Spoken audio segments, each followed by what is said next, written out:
subcommittee was formed to address the fitness and import main building by resident volunteers with experience in law, history, programming, uses, architecture, engineering, budget, and finance. There was no pre-qualification for resident volunteers other than to obtain facts and not to offer any preconceived notions for adaptive reuse or demolition. The ultimate goal of this committee is to determine if St. Paul's main building can be repurposed or if it is to be demolished for another purpose.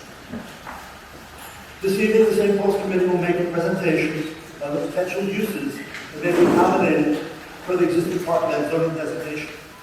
The potential uses, some as of right, some accessory, some requiring Board of Trustees approval, are those uses which are to benefit the residents of the village from young to old.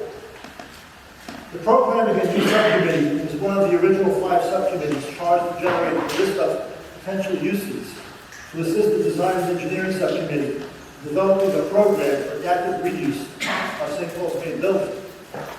The program is a compilation of uses, user needs, specific equipment, environmental concerns, and floor area requirements.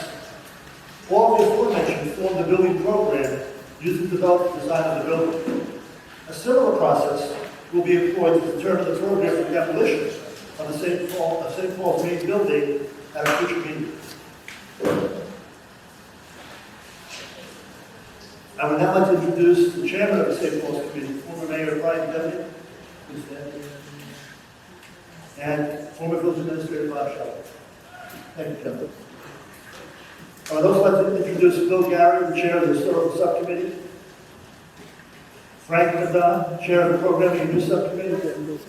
Peter Cole, chair of the Legal Subcommittee. William Alisse, chair of the Architecture and Engineering Subcommittee. Ryan Mulrooney, chair of the Budget and Finance Subcommittee. And Betsy Andreidis and Michelle Harrington on the Communications Committee.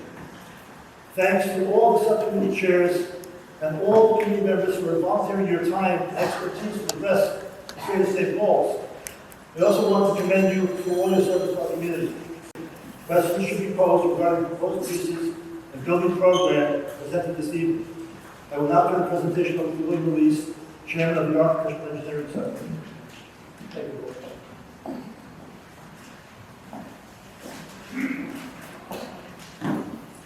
Good evening, everyone. Thank you for having us. My purpose here is just to describe our subcommittee, what we're doing, and also to introduce the members.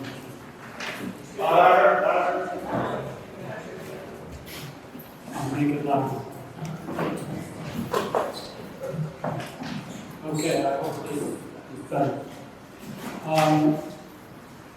The architecture, the design and engineering subcommittee is responsible for taking up any of the issues that impact the building regarding architectural aspects. So we've been asked today to do a programming exercise, very preliminary, and it's intended to sort of excite you a little bit and inspire you to ask questions, make objections, whatever. The other thing that's very important in our committee is that I believe, and I'll say this humbly, but we're very highly qualified. We're either registered architects, registered engineers, we have a landscape architect on board, and we have facilities project managers in the team. All these individuals are well versed in their fields and have been able to make positive contributions to